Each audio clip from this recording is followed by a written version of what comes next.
/content/meeting-videos.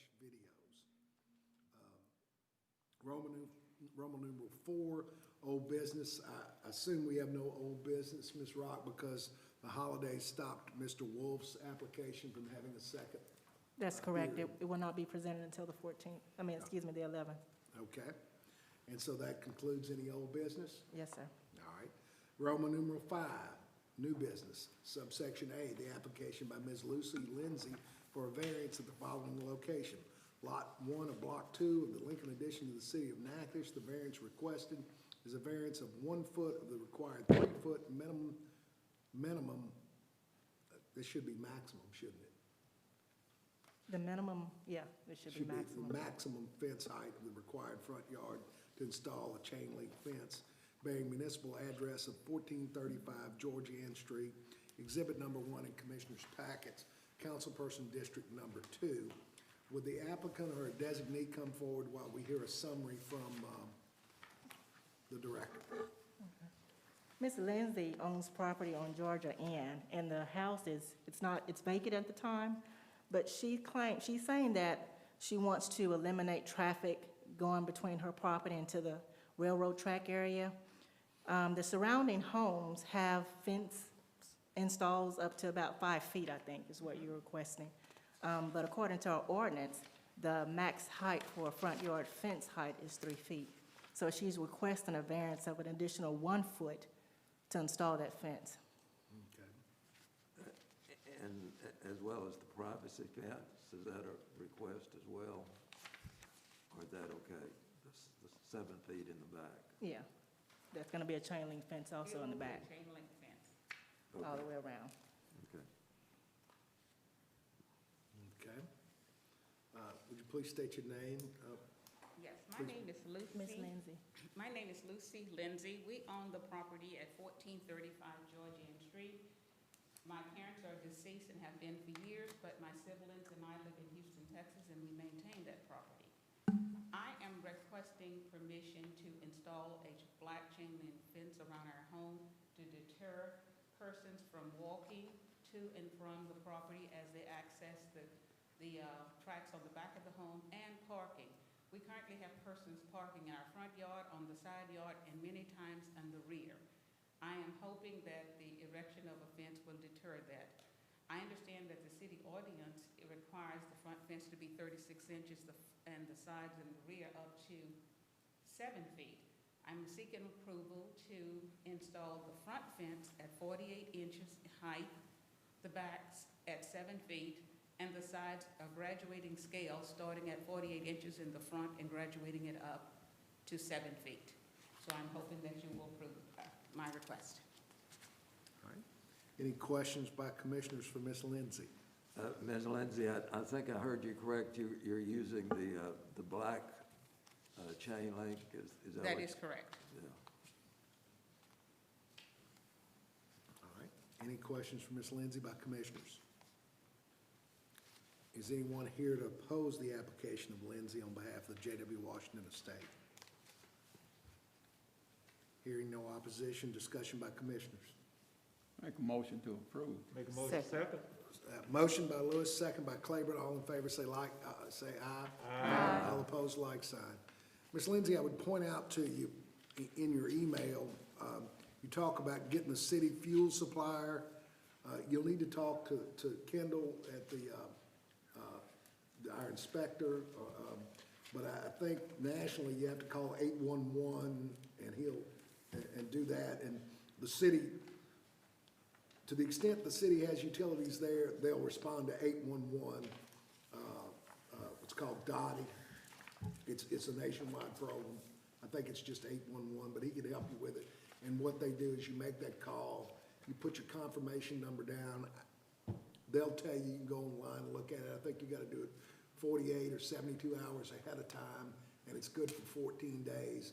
But they take, at their behest, they then contact every utility supplier, be they fuel, be they water, be they electricity, around there, and then they come and market.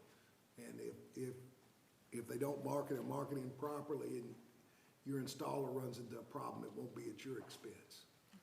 But But just check with Kendall Perkins, is it? Yes, sir. Kendall Perkins at our office, and he can at least tell you that. I'm sure he knows it off the top of his head. It's 811. It's 811. Thank you. All right. Thank you, ma'am. Thank And you. now that will be, because that is not a rezone, it's subject to being appealed by somebody that's aggrieved in the next 10 days. So it'd be final 11 days from now. Okay. I understand that letters were emailed or mailed to residents on our street, and as I understand from them, no one objected, but I'll wait for final approval. Well, it's approved now, you just need to check with her. If somebody files an appeal, what'll happen to it is that it will be docketed within the next 45 days by the city council. But as you stated, it looked like a pretty good chunk of people, almost a full letter page, got letters from Ms. Rock, and they're mailed to the same address they get their taxes at. And if no one responded, We had plenty of people to respond, but no one objected. okay, all right, thank you, ma'am. Thank you. Roman number 5, new business, subsection A, the applications by Wayne and Lila Spillman for variance at the following location. The variance requested is a variance of 13 feet off the required 25-foot front yard setback to construct an awning over the front porch bearing municipal address 521 Whitfield Drive, exhibit number 2 in Commissioner's packet, councilperson district number 1. Will the applicant or his or her designee come forward and give me a summary about how this got here, Ms. Rock? Well, I don't think that the property owners understood that before they can do construction, that they needed to pull a permit. Mr. Perkins stopped by, sir, what's his name? I'm sorry. Mr. Perkins encountered the contractor and explained to them that they needed to come before our office before continuing to build or construct the awning. So at this time, looking at the pictures that we have present, it looks like they're very far in our variances, in our setbacks. So they're gonna have to request a variance of up to 13 feet. And of course, this is presuming that the street right-of-way is 35 feet. Correct. So we don't know if the street is in the center of the right-of-way, because they're not always built in the center of the right-of-way. We Correct. discovered that. So who's the current owner of this? Lila Spillman, All right. Is this Wayne Spillman? Wayne and Lila Spillman. Is that Wayne Spillman? Didn't he used to work for the city? Now that I don't know. Yeah, he was a fireman. Fireman? Yes, sir. Okay. Okay. I didn't know who he was. All right. All right. Please, sir, state your name for the record. Name's Will Fluitt. I'm a contractor here in town. I'm doing the work for the Spillmans. All right. I'm sorry, was that Lewis last name? Fluitt, F-L-U-I-T-T. Okay. All right. You heard the summary of the application by the director. Is there anything you need to add or correct? No, sir, I don't believe. Mr. Fluid, have you worked in the city in the past? Yes, sir. Have you gotten permits in the past? Yes, sir. You may not want to answer this. Did Mr. Wayne tell you not to get a permit? I did get a permit. But a variance. Well- You got a permit. The permit was pulled, from my understanding, after the work was already started. Oh, And so when Mr. Kendall stopped them and asked them about pulling a permit, then we realized that he was actually in the setbacks. okay. Well, that wasn't me. I'm not sure who it was. I'm going by. I think they may have been doing some, when they tarped the roof, a tree fell on their house, Yes, sir.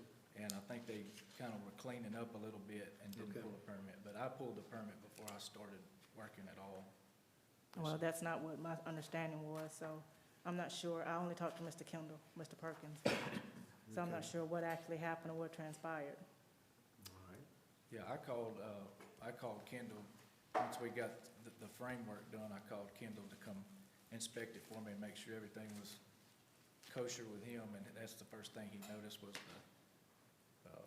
the front awning coming out too far. And to be honest with you, that's my fault, I should have known better, but I really didn't even cross my mind, to be honest with you. All right, any questions from Mr. Fluid for any of from the commission members? So you had built this out like this before you got the permit? No, sir. I had the permit before. Did you submit some type of drawing with it? No, sir. I didn't submit anything. Okay. All right. So this is gonna put them 12 feet. Are we assuming for the purpose of this application that the property line is the curb?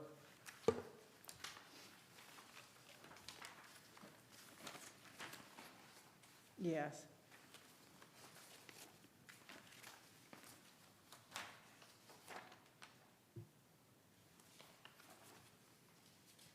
So according to the information that Mr. Kendall provided to us, if they continued with what they have there, they're 13 feet in the setbacks. And it's actually farther out than what it was currently. There was a building there currently that was already in the setback. But when the tree destroyed the awning, they had to come back with it, but it went out further than what it was previously. I see. Okay. Any other questions for commission members from Mr. Fluid?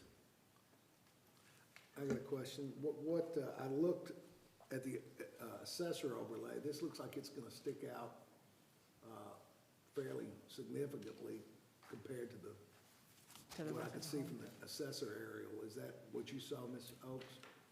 Yes. I apologize for not printing it out and bringing it. Mr. Chairman, I have been by this property a couple of times. Actually, my wife saw it first, and it's very similar to something that we want to do to our house, so she wanted me to look at it. And I did, and it's a very nice structure. I don't know exactly, I guess, the definition of an awning, but that's not what I would call an awning. I'd call it a portico. It's quite an addition to the home. And when you turn and look down that street from East Fifth, turning back towards Kaiser, all of the houses are perfectly in line, and I'm sure it's meeting the setback requirements. Except this juts out. Like I say, it's a very nice structure, but it is very far out of the character of that street, that neighborhood. I wondered, I looked at it a second time, and I thought, well, I don't remember planning and zoning dealing with this, so I was kind of very interested when I saw that it was on the agenda for tonight. It's just, Let's I see if don't know, there's- it really juts out, and it's, Let's see if there's any other people want to comment on this, and then we'll move to discussion by members. Does anyone else wants to speak on behalf of the application of Spillman? Hearing none, is there anybody opposed to the application of Spillman? All right. Hearing none, let's move to discussion by commissioners. Mr. Brown, do you want to continue, or have you gotten to say everything you wanted to say? so Ms. Rock, this goes out 6 feet beyond what was already there? Am I looking at that right? I think so, yes. The kind of elongated, well, I guess was a porch, was the original. Right. So this goes out a total of, how far, was it 13 feet? 13 feet.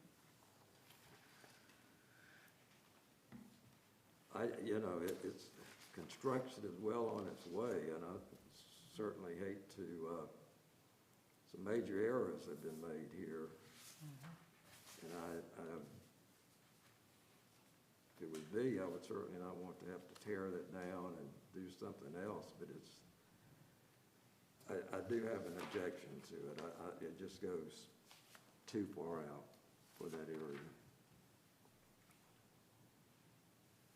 All right, discussion by any other commission members? So it's over 6 feet over what it was originally? Yes. So it was there previously, and then the tree fell on top of it. So they're coming back and redoing it, but they're going out further. I don't know what happened when they first did it. I think when the house was first built and the porch was there, I don't think it was presented to planning and zoning at the time when the house was built. So the only objection that would be there was the additional 6 feet that they're going out. Instead of going back to the original, what was there, they're extending past the original format. All right, and I just want to make sure that everybody understands. I'm sorry, is there any other discussion before I do the law thing? Well, Yes, ma'am. I was going to ask,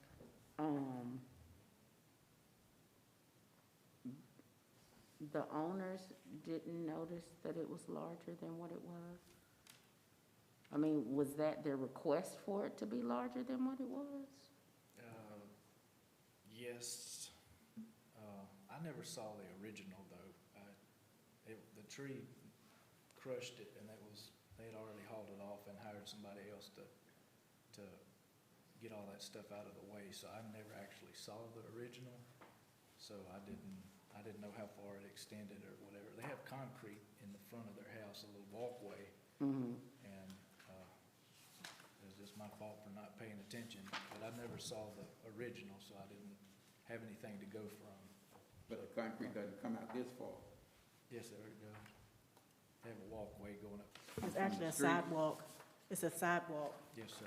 that, Comes to the street. no, the No, sir. sidewalk is, well, this is There's not a a good picture. driveway on the right side, and it goes from the driveway parallel with the road and turns into the front door. Okay.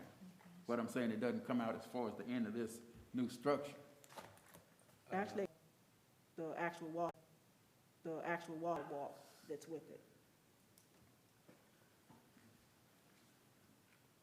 All right, just for informational purposes, in section Appendix B, the zoning laws, subsection 5, non-conforming uses, subsection A, further subsection 6, termination of non-conforming uses, except as hereinafter provided, a non-conforming use that has been abandoned or discontinued for a period of 6 months shall not thereafter be reestablished. Further subsection B under that talks about destruction, damage, or obsolescence of structures. The right to operate and maintain any non-conforming use shall terminate whenever the structure or structures in which the non-conforming uses operated and maintained are damaged or destroyed or become obsolete or substandard beyond the limits hereinafter established for the termination of non-conforming structures. That last sentence is about, I think, whether it's 50 or 60% to do it, but the point is that if the previous porch was non-conforming, once it was destroyed, it could not be built back if it encroached, so, you know.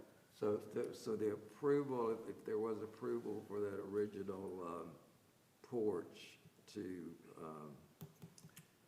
exceed beyond what the setback is by 6 feet, I mean, they couldn't even build it back, right? I would get there, yeah, but I would imagine, like, knowing the age of Whitfield over there, it was probably erected and more than 2 years went by with no objection by the city, so they acquired a non-conforming status and the right to, remain it and repair it, like re-roofing it and maybe changing the columns out, but, once it was destroyed, they probably lost the right to have any non-conforming structure on the front of the house. Were there any opposition? There was not any opposition. And so, we can do one of 3 things. We can approve, we can deny, or if somebody wants to offer or put together something to restore the previous non-conforming use, we can entertain that. And I'm not suggesting that as an option. I'm just saying those are about the 3 options we can have. Or I guess the 4th option would be to table it and have them come back to us next time with what they think it was previously, with a less egregious encroachment, for lack of a better term. But that's up to the commissioners. Didn't we have something like that on Kelly Street a few years back? Yes, Porch being built? right, it was with Ms. Golston and Mr. Burton, What, neighbors. didn't we make them take it down? They tore it down. Yeah.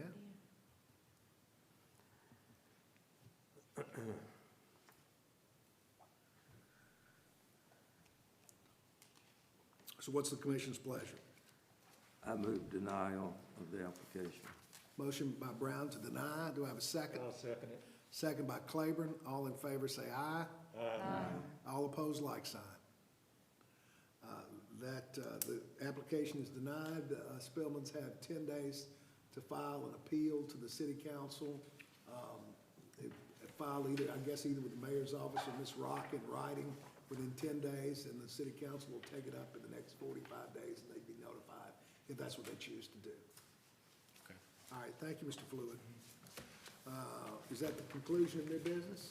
That's the conclusion of the new business. All right, report of office activities. No report. Well, other than our special meeting.